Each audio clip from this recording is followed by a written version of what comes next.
بسم الله الرحمن الرحيم الحمد لله رب العالمين وصلى الله وسلم وبارك على نبينا محمد وعلى آله وصحبه أجمعين أما بعد.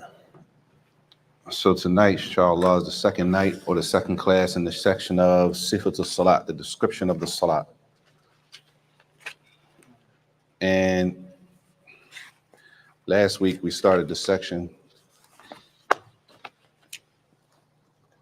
and we began with the issue of when to stand for the Salat. If you pray in Jama'ah, when should a person stand up for the prayer? And then we went over the issue about straightening the rows, the issue of straightening the rows. And we reached up to actually starting the Salat, and we stopped at where to put the hands when we're standing up. When we're standing up in the Salat, where should the hands go? And quickly, the author, rahimahullah, he said it's recommended to do two things. Stand up for the Salat when the Mu'adhin says, قَدْ قَامَتُ الصَّلَاةِ. When he says, قَدْ قَامَتُ الصَّلَاةِ, to stand at that point. And he also said it's recommended, taswiyat as-saf, straightening the row. Straightening the row is also recommended.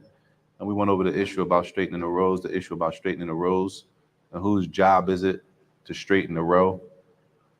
The straightening the rows is the Imam's responsibility, meaning the person leading the Salat. The Imam meaning the person who's leading the prayer.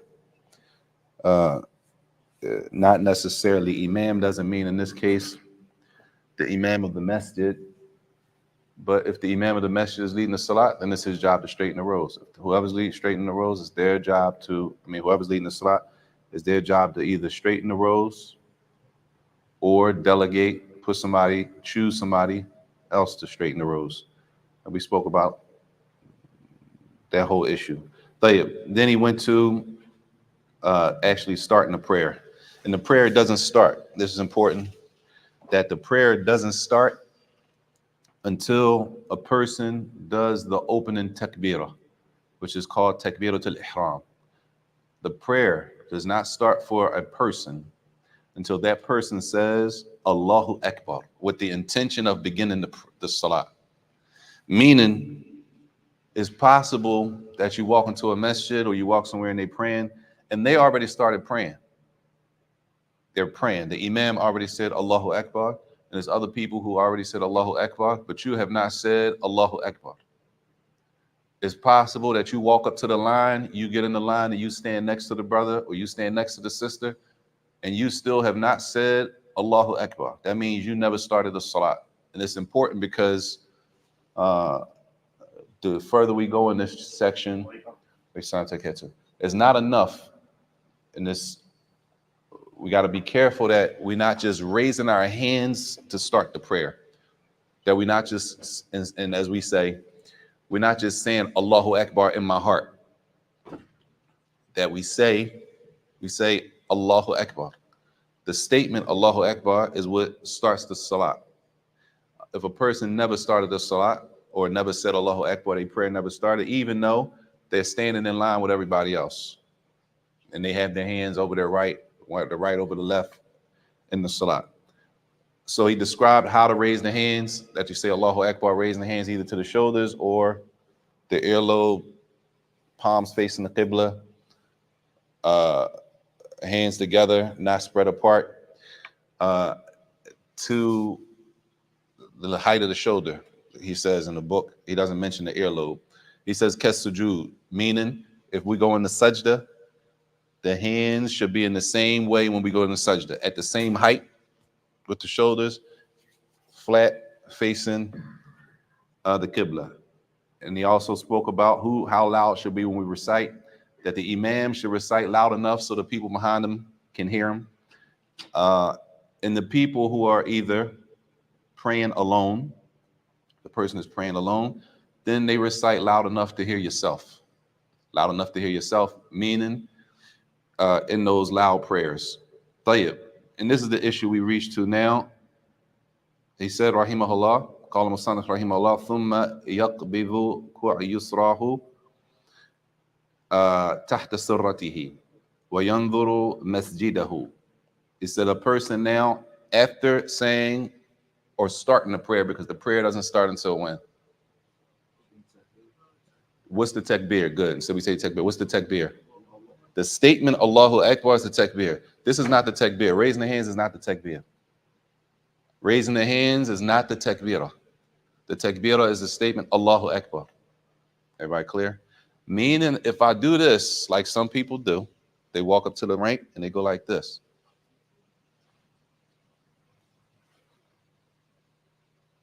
And they never said, did they say Allahu Akbar? Or they said it in their heart? Saying it in their heart is not. You see the problem? The statement Allahu Akbar is what starts the prayer. So after that, after a person says Allahu Akbar and they start the salat, the next issue is, he says, this is page 233, if you had a PDF. He says, and then the person grabs, or in the book it says he clutches his left hand. He clutches his left hand and he places his hands below his navel, his belly button. And this is an issue we started last week. And again, the issue is, as many other ulama say, it's an issue where, this is an issue where it's been more than one way to do it narrated. So there's a statement from Ali ibn Abi Talib radiallahu anhu, where he says from the sunnah is to place the right hand over the left below the navel. Some have argued that that narration is weak. So their argument is because all of the placement, not right over left. Right over left is agreed on. Placement where? Up here on the chest, down here, below the navel. The placement is where the scholars disagree. Based on, yes, it's been narrated below the navel, it's been narrated above on the chest.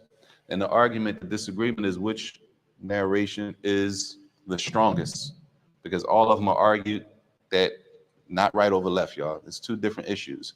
Putting the right hand over the left is one issue. That's an issue by itself. Where do we place our hands after that is a separate issue. Right over the left is not the issue. We're talking about now, where do I place it? The scholars different. That's why I don't think we need to read through this. I mean, we can, but they say that in that issue, there's room to differ.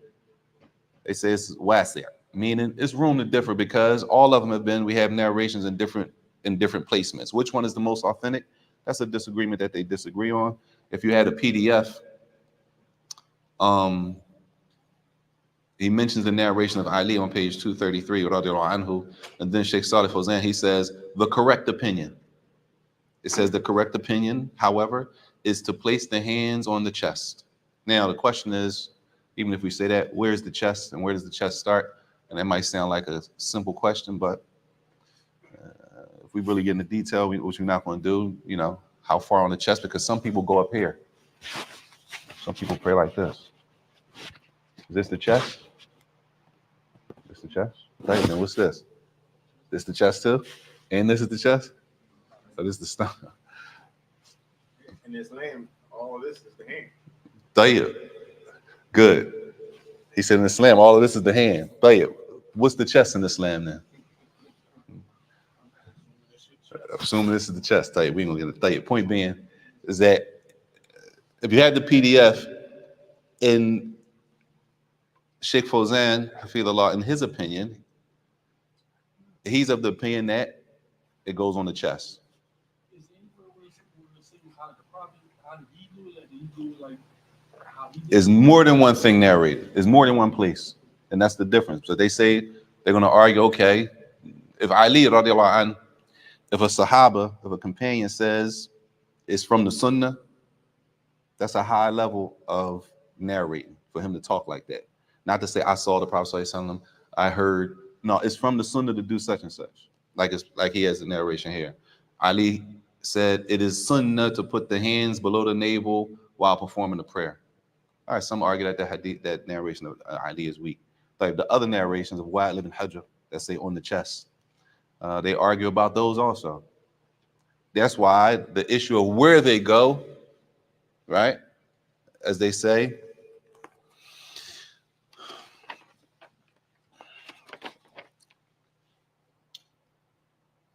I'll just read the khulas at the end. It says here,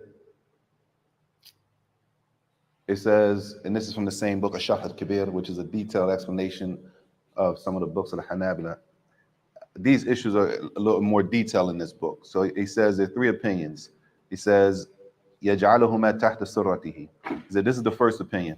That is right over left, below the navel, like the author is saying in the book that we're going through, Zed, right? He says, رُوِيَ ذَلِكَ عَنْ عَلِي. He said, this is related from Ali, radiallahu anhu. He says, wa Abi Huraira, radiallahu anhu. Also Abu Huraira, radiallahu anhu. Wa Thawri. We know a Thawri? Who's a Thawri? Sufyan al-Thawri. Wa Ishaq. Ishaq al-Rahli. Tayyib. Right? He said these, all of them said below the navel. Cool. He says, and then he brings a statement of Ali that's in the book. ومن السنة قال علي رضي الله عنه من السنة وضع اليمين على الشمال تحت السرة. رواه الإمام أحمد وأبو داود. That Imam Ahmed recorded that statement from Ali, also Abu Dawud, right? Cool. The second position, it says, وعن أحمد, Imam Ahmed rahimahullah, he also holds a position, أنه يضعهما فوق السرة. That they can go above the belly button or the navel. Now that's the question. What's above the belly button? At the chest or the stomach. All of this is above the belly button, ain't it? Then you have another narration that specifies the chest, right? He says, so this one is the second one that you right over left, above the belly button, above the navel. He says, وهو قول سعيد بن جبير. This is a statement of Saajid ibn Jubair. والشافعي, Imam Shafi'i, لما روى وائل ibn Hujr. Based on the statement of Wa'il ibn Hujr. He said, قال رأيت رسول الله صلى الله عليه وسلم يصلي. Wa'il said, I saw the Messenger of Allah صلى الله عليه وسلم praying. فوضع يديه على صدره إحداهما على أخرى. So he placed his hands, it says, on his chest, one over the other. They described it as above the navel. Then they use a narration that says the chest. Everybody with me? The first position is what, y'all? Below the navel, like the book. The second position, above the navel. طيب. He says, وَعَنْهُ رِوَايَةٌ ثَالِثَةٌ. And there's a third position. He says, أَنَّهُ مُخَيَّرٌ فِي ذَلِكَ. That a person chooses whatever they're comfortable with doing. Why? Why does a person get to choose? Because of how their body's shaped, or No. How do you just get to choose? Why can you just choose what you want to do? Because it's two different narrations. One is narrated Sahaba saying this. It's another narration saying this. Okay. They're arguing about which one is the better to do. Okay. It's no meaning in our terms. There's no need to trip. Calm down, relax. It's not that deep that we got to be looking at people because they play with their hands below their navel that they on bid'ah. They're using a weak hadith. Weak according to some, and then not weak according to others. So it's an issue that I just wanted to mention a little detail because sometimes we take things and we make those things that are not really, number one, they're not black and white issues, and they're not make or break issues like that, but we make them between us, between ourselves and our communities. We make these issues a make or break issue. I'm done with you. I can't deal with you no more if you're going to do that. Meaning if you don't put your hands on your chest when you pray, I'm not going to, me and you, we can't even be cool no more. Right? Not getting into the knowledge, the ulama, all that. We're not even good. No, you have to do it like I do it. And that's not Islamically a knowledge based. That's not a discussion based on ilm. That's a discussion based on what? Huh? Ignorance and emotion. Emotionally, I want you to do what I'm doing so we can all be on the same page. Why you just trust me? Just do what I do. Well, a person may not see what you're doing to be the strongest thing to do. They might not be comfortable in their Islam doing that, knowing that it's another way to do it. So he says also, once a person, now we back to the statement of the author, that the hand goes, clutches, the clutch.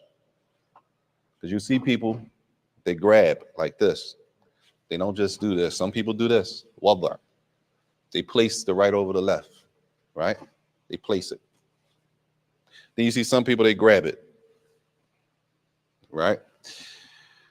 Tayyib. He says a person grabs their left hand with their right, place it under their navel, and they look at the place they're going to place their head when they're going to make sajda. They look where?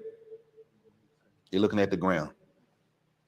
He doesn't mention it here, but it says istihbaban. It's recommended to look at the ground. Hey, shout out to the catcher. If it's recommended to look at the ground, what does that mean?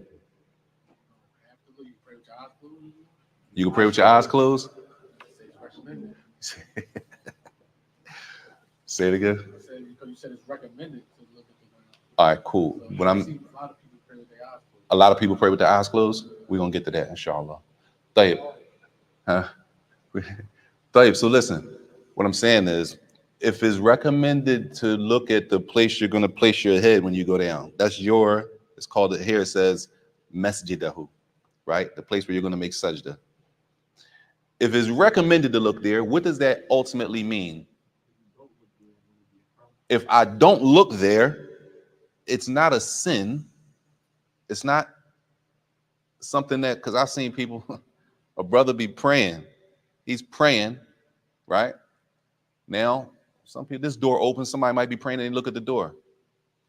I've seen people tell people, look at the ground while they praying. Right? Is that necessary? I'm just saying, we need to understand, what does it mean? If it's recommended to look at the ground, that don't mean I shouldn't be looking at the ground. That means I should be looking at the ground. But it also means that if you see a person, or if I don't look at the ground, it doesn't invalidate the prayer, right? Doesn't invalidate the prayer. If I see somebody looking at the ground, they're praying, I'm not even in the salat. I don't have to tell them what to do, right? But that's what we should be doing. We should be looking at the ground. What does looking at the ground do for you? It helps you try to keep out, right, the surrounding of what's going on. And sometimes things happen. What if the door slams and you look up? That's not going to break the prayer, right? But that doesn't mean we should be in the salat looking around and looking all up and looking at everything that happens also. طيب. He says, ثم يقول سبحانك اللهم وبحمدك وتبارك اسمك وتعالى جدك ولا إله غيرك. He says, and then he says this opening dua, which is one of the opening prayers that a person says after they say Allahu Akbar. After they say Allahu Akbar, there's something to say before we say Al-Fatiha, before we say A'udhu Billahi Minash Shaitanir Rajeem, Bismillahir Rahmanir Rahim, that there is what's called Dua Istiftah, the opening dua of the salat, right? And this is just one of them. And if you have Fortress of the Muslim, I think there's a few in there. And it's probably more than one in there. A person should try to learn as many of them as they can so that they can rotate of which one they're saying, which one you're saying. But at least we should know at least one. This dua is on page 234. On page 234 if you have the PDF. Tayyib. Right now, again, this is he's not categorizing where these actions or statements fall at. Right now, we're just going through the entire prayer from beginning to end. Then after that, we'll go back and say, okay, remember he said this, these things fall under this category. Tayyib. After a person says the opening dua, after a person says Allahu Akbar, they say this dua, Subhanakallahumma wa bihamdik. He says, Thumma yasta'idhu. Then a person says, A'udhu billahi minash shaitanir rajeem. Then a person says, Bismillahir Rahmanir Rahim. They say all of that silently. Tayyib. Wa laysat min al-Fatiha. And he says in the Basmala, the statement, Bismillahir Rahmanir Rahim, he says, is not a part of Surah Al-Fatiha. And that's an issue of khilaf that we're not getting into, but the fact that he mentioned it is a point that the scholars differ. Is the Bismillah Rahman Rahim from Surah Al-Fatiha or not? That's a whole issue. Point being, the author says, and the Bismillah is not a verse from Surah Al-Fatiha. Don't worry about y'all. We're not getting into that. That's a whole issue. Is it there? So I can't act like it's not there, right? طيب.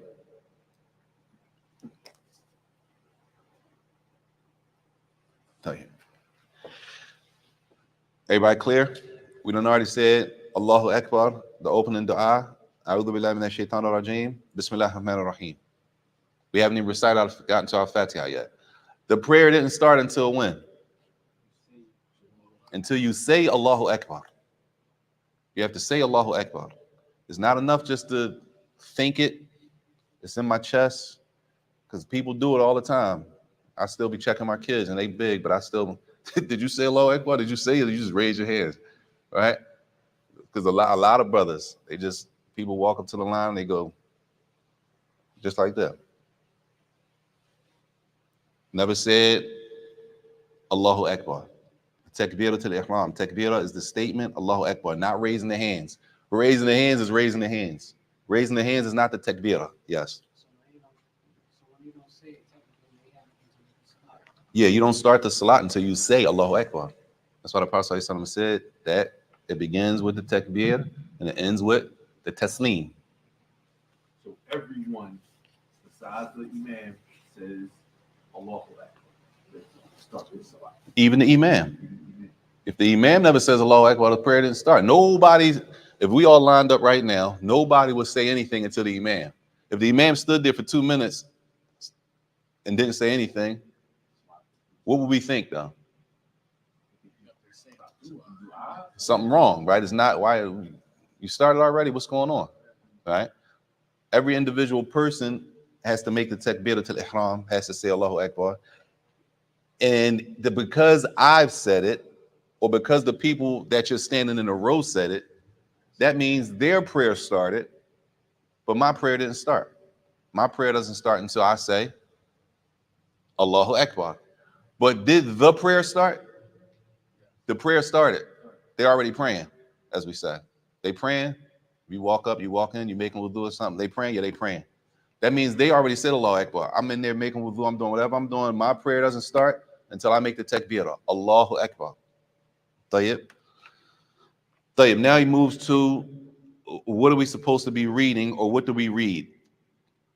And the first thing he says, ثُمَّ يَقْرَأُ الْفَاتِحَةَ. A person reads Surah Al-Fatiha, right? Which is the opening chapter. Tayyib.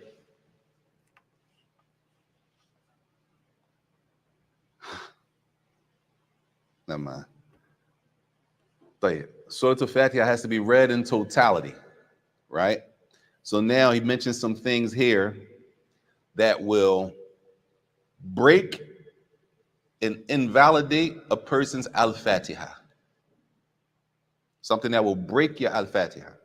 Meaning, if one of these things, if a person's reading Al-Fatiha and one of these things happens, that Al-Fatiha is canceled out, it doesn't count. That means they have to do what? They have to start from the beginning and recite Al-Fatiha again, because they broke their Al-Fatiha, just like you say you broke your wudu. Okay? Tayyib. He says, number one, you read Al-Fatiha. He says, فَإِنْ قَطَعَهَا بِذِكْرٍ أَوْ سُكُوتٍ غَيْرُ مَشْرُوعٍ. He said, if a person interrupts their Al-Fatiha with one or two things, with dhikr, in the middle of Al-Fatiha, right? They start making another dhikr that we're not allowed to make.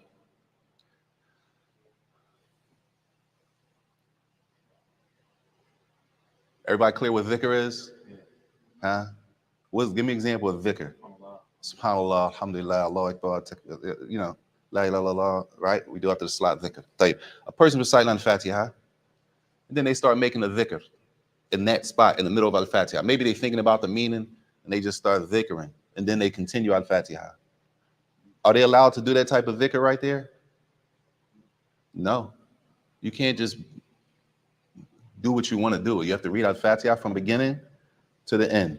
The dhikr that we're allowed to make has been specified in the Sunnah of the Prophet ﷺ. What we're allowed to make in a case like that has been specified in the Sunnah of the Prophet ﷺ, which is things like if a person comes by and they're reciting a verse about Allah's mercy, right? To ask for Allah's mercy after that verse, right? Or the hellfire is mentioned in a verse, to seek Allah's protection from the hellfire. Right there, once you recite that verse. Other than that, we don't have the authority in Islam while you're reciting something, especially Al-Fatiha, to just stop and start making another dhikr, then go back to finishing Al-Fatiha. Tayyib? He says, O sukut, or a person pauses while they're reciting Al-Fatiha for too long. For too long, right? He says, watala, and they basically, either one of these, it's too long of a pause. Well, what's too long? How long is too long of a pause? If I'm reading Al-Fatiha and then I stop, Alhamdulillahi Rabbil Alameen, Ar-Rahman Ar-Rahim.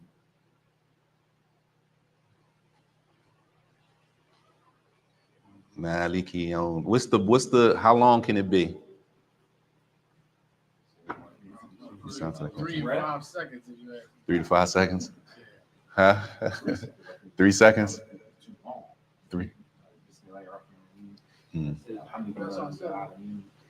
Yeah, I mean, if we take breaths in between Shouldn't be no longer than 5 seconds. sentences, 10 seconds. 10 seconds? All right, there's no text, there's no ayat, there's no hadith saying how long it can be. That's number one. So what's too long? They say urfan, what the people would consider too long. And I'm just going to start high. Person says, Alhamdulillahi Rabbil Alameen, and don't say anything for a minute. Right? 1 minute. That's 60 seconds. Would you consider, everybody consider that long? Anybody not consider that long? Huh? All right, so I'm not saying that's the number, y'all. I'm just using an example. If a person were to do that and we consider that too long, then that Fatiha is not valid. Everybody clear? It doesn't mean that every time a person pauses in Al-Fatiha, you got to be. It doesn't mean every time somebody pauses while they recite a verse in Al-Fatiha that we got to like check the salat after the salat, right? There's no real number on it.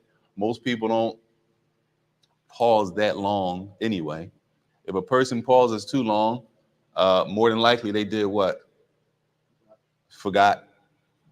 Somebody gonna have to remind them of the verse, right?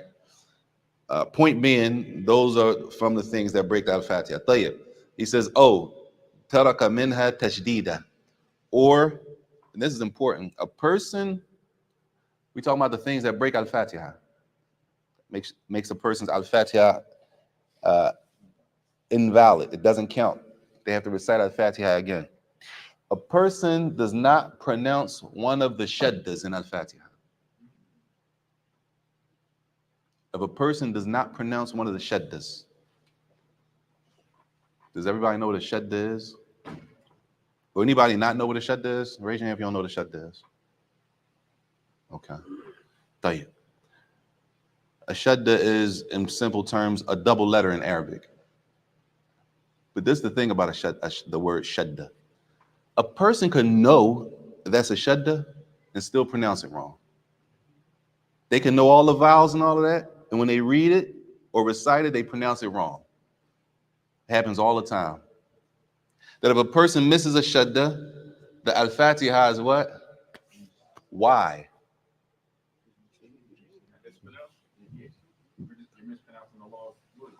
So if we say that because we mispronounce it, so every time you mispronounce something, that invalidates it? If we're going to say that, then that means the fact that we mispronounce, We mispronounce anything. no, not necessarily. For the people who know what a shadda is, if you know what a shadda is, you should be able to get to the answer. A person missed the shadda. It might change the meaning of the word. How? Because you might, so shadda is 2 letters, one of the letters is silent, the other letter got the vowel. Tayyib. So if you miss the vowel, then you change, you probably not gonna say you change the word, but you miss the vowel. So that's You on the right track. Shadda is a double letter, right? That means it's 2 letters in one.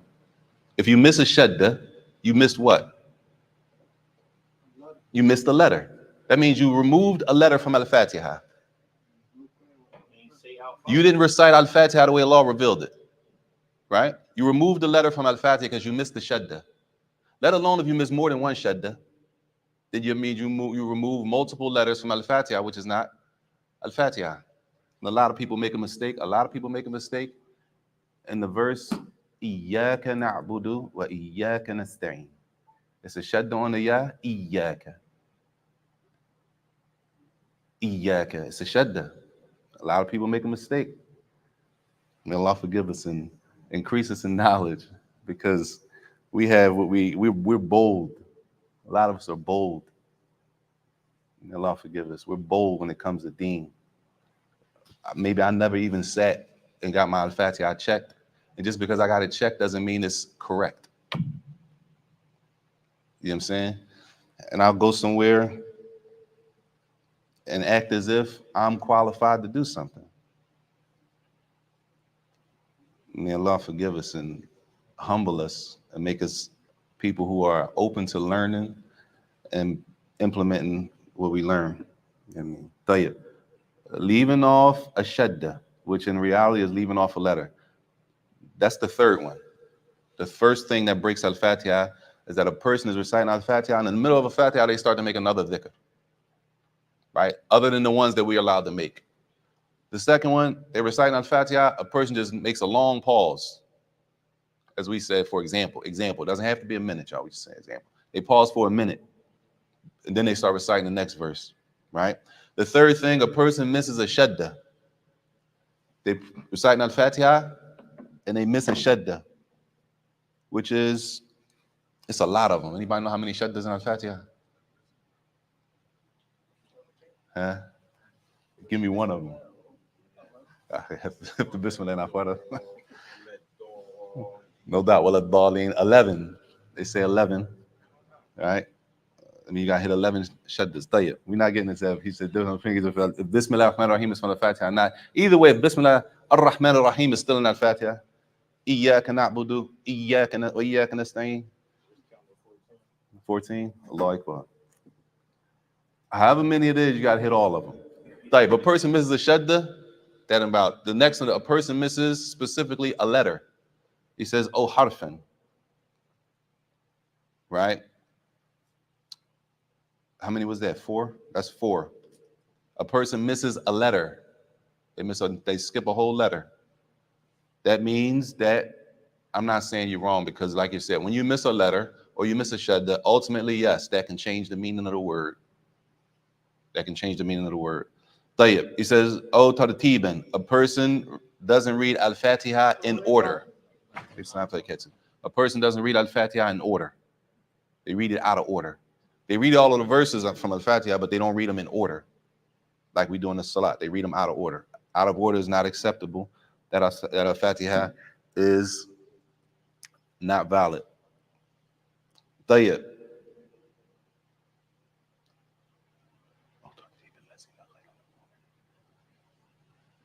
For all of these things, if a person did those, they have to repeat Al-Fatiha. Everybody clear? Tayyib.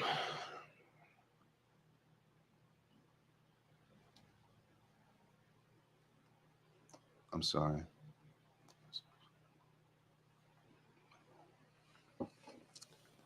Tayyib. He says, lazima ghayru ma'mumin.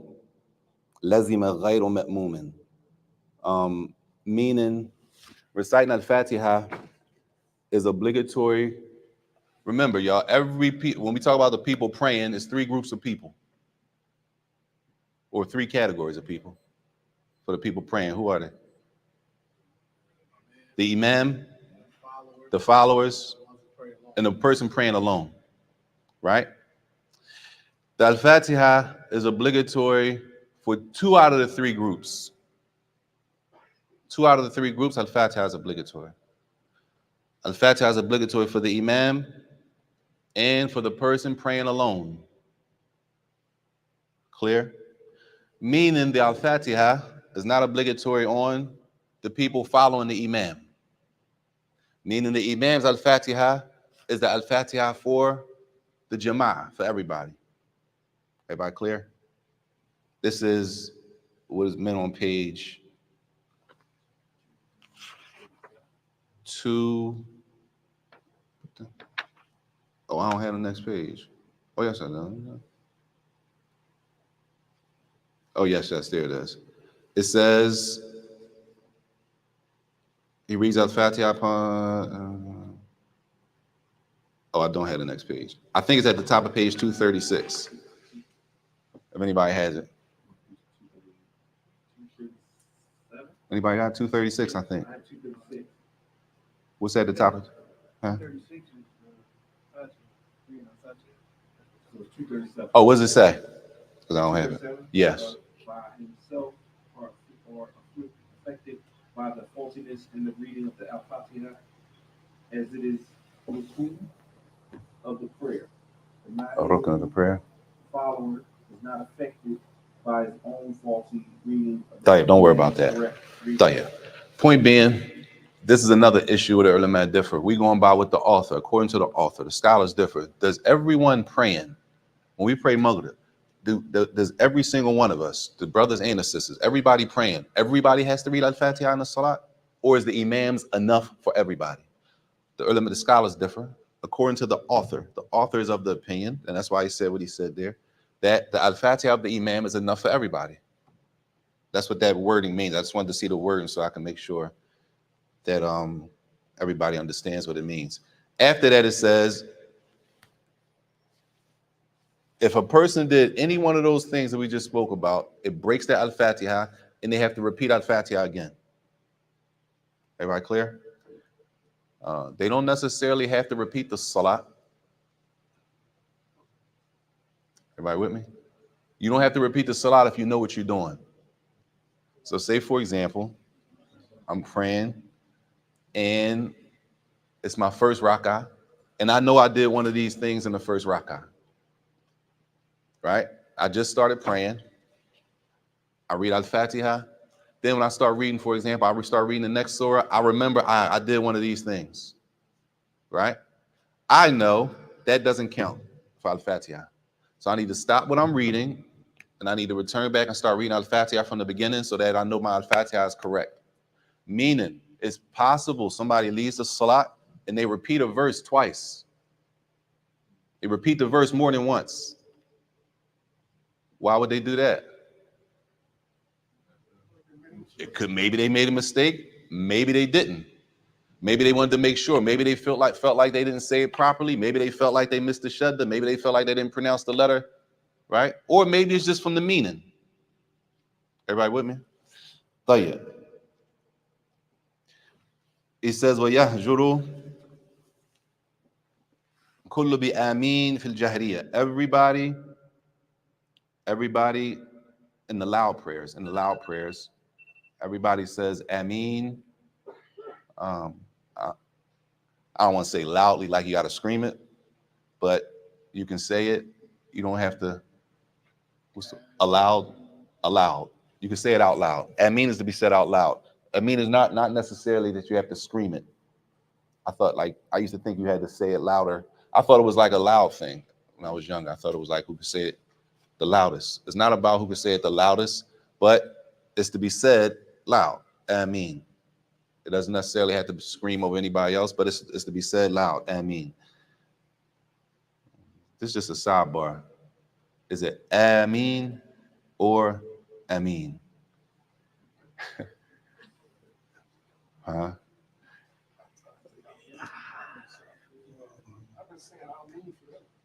You would say, how you say it? Ameen? Ameen? Ameen. Both of them are okay. I just thought about that. Now he specifies, and this is all in the first rak'ah, meaning we haven't even went into sajda yet, right? We're still standing up. We recited Al-Fatiha. We said takbirah, dua, a'udhu billahi minash shaitanir rajeem, bismillahir rahmanir rahim, recited Al-Fatiha. He says after that, what do we read next? We said Ameen. Now we read, he says, ثُمَّ يَقْرَأ بَعْدَ سُورَةٍ بَعْدَهَا سُورَةٍ. He said after that, after we read Al-Fatiha and say Ameen, that we read a surah after Al-Fatiha. Read a surah after Al-Fatiha. And they specify for each prayer, where should I read from in the Quran? Meaning, what surahs should I be reading from in the Quran for specific prayers. How will we know all of this? Huh? Yeah, how will we know what surahs to read for each prayer? From the hadith. Tayyib. Be more specific, from the hadith. What does that mean now? Huh? I can't hear you. The hadith about the salat. Tayyib. What does that mean? All right, hadith about salat. And you read a hadith and it may say something along the lines of so-and-so companion was with the Prophet Sallallahu Alaihi Wasallam praying Jumu'ah, praying, he recited such and such a verse. I know that's what y'all mean, but for people who don't know, who told us what he read in the prayer? The Sahaba, the companions. We know what he read in Fajr. What did he usually read in Salat al-Fajr? From where in the Quran? The Quran is 114 surahs, 6,000 verses, ayat, over 6,000 ayat. Out of all of those verses, in Salat al-Fajr, it says he usually read from what they call Tiwal al-Mufassal for Fajr, which is from between Surah al-Qaf to Amma. From Surah al-Qaf to Surah al-Naba. Amma. Between those. He will read between those for Fajr, usually. Am I clear? Does it mean that a person has to read between those surahs? No. Meaning if a person leaves the Fajr and they don't read between those surahs, what did they do? They missed out on practicing the sunnah of reading between those surahs like the Prophet said. That don't mean the salat is invalid. We got to pray over. You're supposed to read from here to here. You read after that. Tayyib. So he says if it's Salat al-Fajr, that a person should read from between Surah Qaf to Surah Amma, which is Surah al-Naba. Tayyib. He says in Salat al-Maghrib, he says fi qisarihi. A person should read from the shorter surahs, which is from Ad-Duha to Nas. That doesn't mean a person can't read outside of that, y'all. And it's important to understand when a should is like in our terms, it's recommended to do something, right? Meaning if a person didn't do it, we don't have to pray over because a lot of people think if you don't do things this way, the whole thing is over. We got to do it over. It doesn't invalidate the prayer. But like we said, if a person misses out on the sunnah, they missed out on practicing that sunnah of the Prophet sallallahu alaihi wasallam. Tayyib. He says, وَفِي الْبَاقِي مِنْ أَوْسَطِهِ. And then the rest of the prayers that a person reads between Amma to Duha. From Amma to Duha, Surah al-Duha. Is that the other? Shaykh. Call Shaykh. You want to call it in? Inshallah. We can stop for the adhan before we finish. Inshallah.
Bismillah ar-Rahman ar-Rahim. طيب. Last thing he says, ولا تصح الصلاة بقراءة خارجة عن مصحف عثمان. He said it is not valid, the prayer is not valid, reading from a mushaf other than what's called the mushaf Uthmani, which is the mushaf that the mushaf and that we have, that everybody has. The next section is rukur.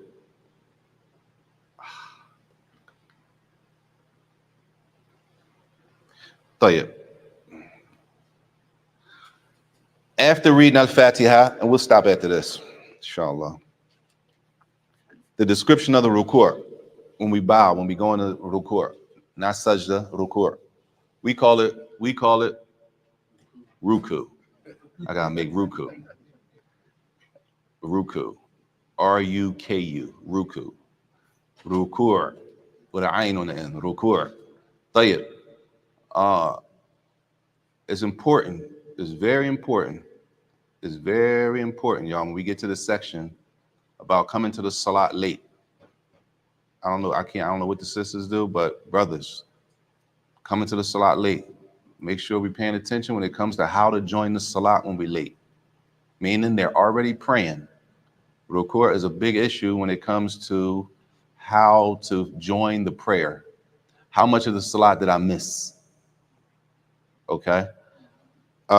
He says, after reciting Al-Fatiha and another surah for whatever person chose to read from, he says, Thumma yarka' mukabbiran. A person goes into rukur, bowing, mukabbiran, meaning that they say, Allahu Akbar, right? Rafi and yaday, raising the hands. وَيَضَعَهُمَا عَلَى رُكْبَتَيْهِ, and the hands go on the knees. The hands go on. Where should the hands be? The knees. Has anybody ever seen somebody praying with they're in ruku and their hands are not on the knees? Where were they? Right above you. Some people like above the knees, on the thigh. I seen people with their hands like down on the shin, like all the way down past the knee on the shin. I'm like, yo, why you got your hand on your shin? Sometimes people just say it's just comfortable, right? There's no reason, right? But the hands should be on the knees. He says, mufarrajatay al-asabi', that in this case, when we raise the hands for the takbirah, that the fingers are together, but when the hands go on the knees, that the fingers are spread when we go into ruku', that the fingers are spread on the knees, right? Mustawiyan dhahru, that the back should be diagonal, straight. The back should be straight. The back should be as straight as possible, right? As straight as possible. How do you get your back straight in ruku'? Huh? He said bend over, no doubt. No. What I'm saying is, how can I? Because people, I'm only saying this because it becomes an issue where some people think when they don't do things in the salat that are sunnah, they think it invalidates the whole prayer. So what's obligatory in the salat is to make ruku'. The best ruku' you can make is exactly like the Prophet ﷺ made with the straight back. But what if a person's back is not straight? Because people want to use the hadith, if you pour water on it, it wouldn't roll off. If I pour water on your back and it rolls off, if you're in the ruku' and your back and you like this, right? If I pour water on it and it rolls off, does that mean your ruku', your salat is not valid? Everybody with me? Because that's where people take it. They take it from my back wasn't straight, so my salat is not valid. And that's what I'm trying to get to the point. When things are, it's a sunnah. Sunnah is that the back is straight. We're talking about the best prayer that you can make. This is the best prayer that you can make, right? And then once we go back after this, we'll say, okay, what's the bare minimum I have to do? Everybody with me? The best salat and the bare minimum salat are two different things. If that makes sense. Bare minimum, I have to make ruku', meaning my back has to be, I have to bend over far enough. This is bare minimum. Bare minimum for ruku' is that I bend over far enough. I'm standing up, and I bend over far enough that my hands could touch my knees. That makes sense? That's bare minimum. That makes sense, y'all? You want to show them? Fadla. I'll turn this one, turn to the side a little bit. All right, is his back straight? Bare minimum. His back is not, like if you pour water on that, it's going to roll off, right? Right? All right, lean up shwaya a little bit. Yeah, not all the way up. Yeah, is his back straight? Is his hand touching his knees? Still ruku'. Stand up a little bit more. My hands off my knee. Tayyib. Jayid. All right, stand up a little bit more. All right, you see this now. He leaned over a little bit. Lean over a little bit. Was his hand touching his knees? That's not ruku'. He leaning over a little bit, but that's not enough. All right. So a person can be bent over and their hands are touching their knees. That's bare minimum. That's not the best ruku' though. The best ruku' is that the back is flat. That's the best. Because it's not flat doesn't mean the brother, man, he led the salat, his back wasn't straight, man. We got I don't even pray down there. I'm telling you, brother. I'm telling you what brothers stay to me. I'm only telling you because I'm serious.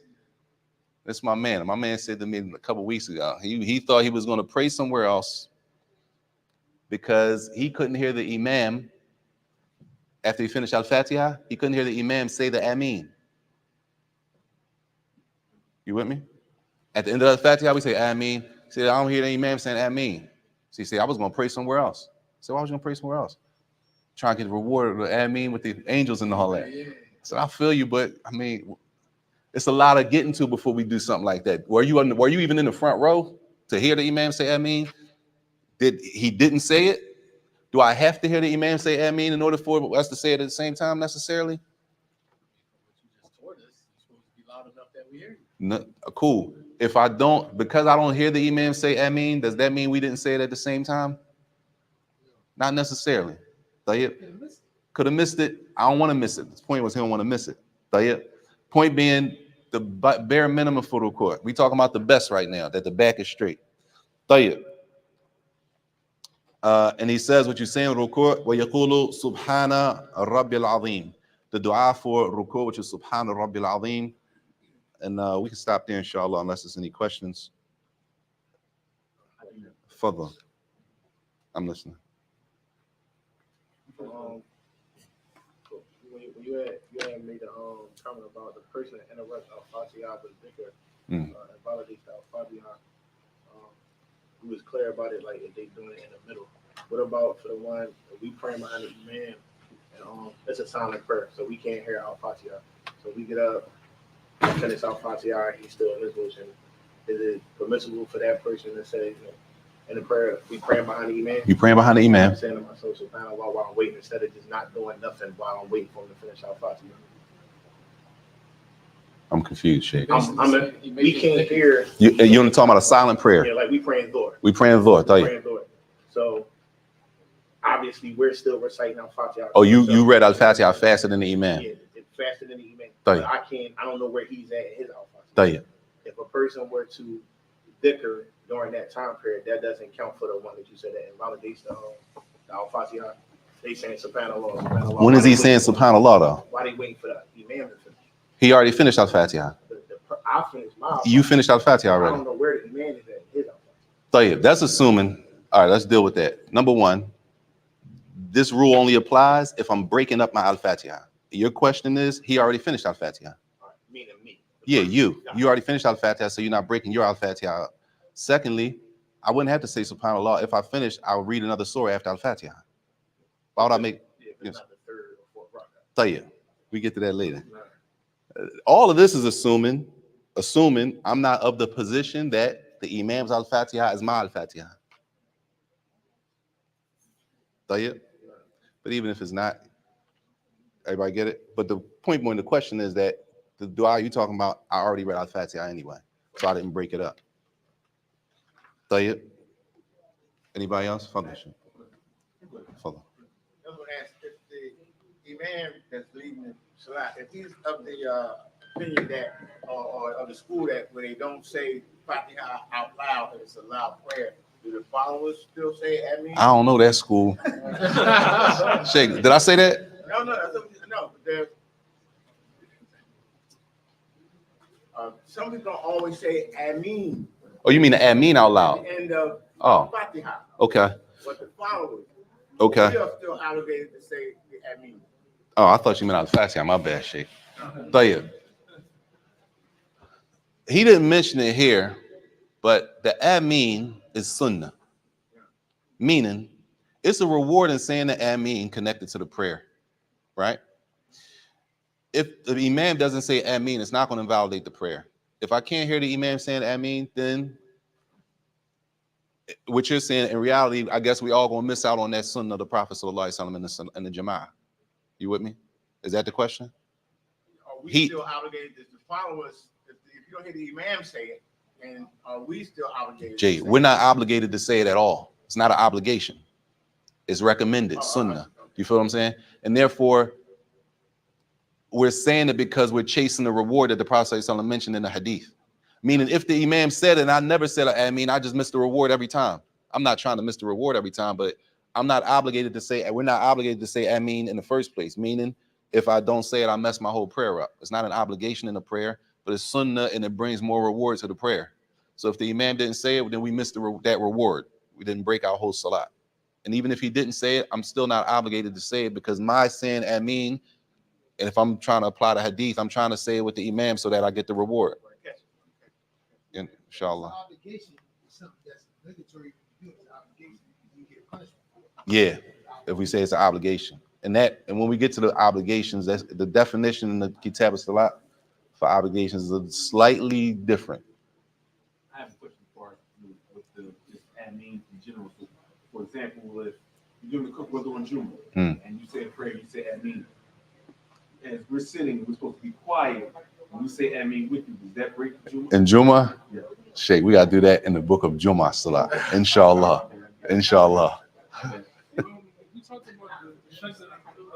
Sisters? Y'all cool, sisters, the brothers asking? Sister had a question? Oh, they just busting it. Y'all just busting it while we finishing up? Oh, my bad. Yes. I heard that also is it true if you don't hold the hadaka on the wall, you will have for 6 hadakahs that makes it prayer as well. Y'all quiet down a little bit, sisters, please. Shukran. Is that true? He said if you don't hold the vow as long as it's supposed to be held in Al-Fatiha. All of that applies. All that applies. Meaning in Al-Fatiha, when you're reciting Al-Fatiha, there are rules in Al-Fatiha, and that's why it's read almost the same way every time. In order for you to change something, that's why it's important, brothers. The brothers are leading the salat. The men are leading the salat. It's important to learn and get checked, get your Al-Fatiha checked. Not that you just learned it, because some of us learned it from writing it out in phonetics. You wrote it out in English. You got to get it checked just to make sure that your Al-Fatiha is, you're pronouncing it correctly. There's no shame in getting your Al-Fatiha checked. And the thing is, we may not have an excuse. There's classes going on. You have the opportunity. Sisters, y'all too. Sisters, y'all pray, right? Y'all better get your Al-Fatiha checked because y'all over there talking like y'all already got it already. If we test y'all, if you start getting tested, we send, you know what I'm saying? Al-Fatiha, the prayer is without Al-Fatiha.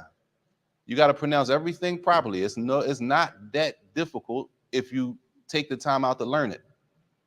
Meaning, you go to a class, a Quran class, and you go to a teacher. You know there's a teacher who can recite Quran.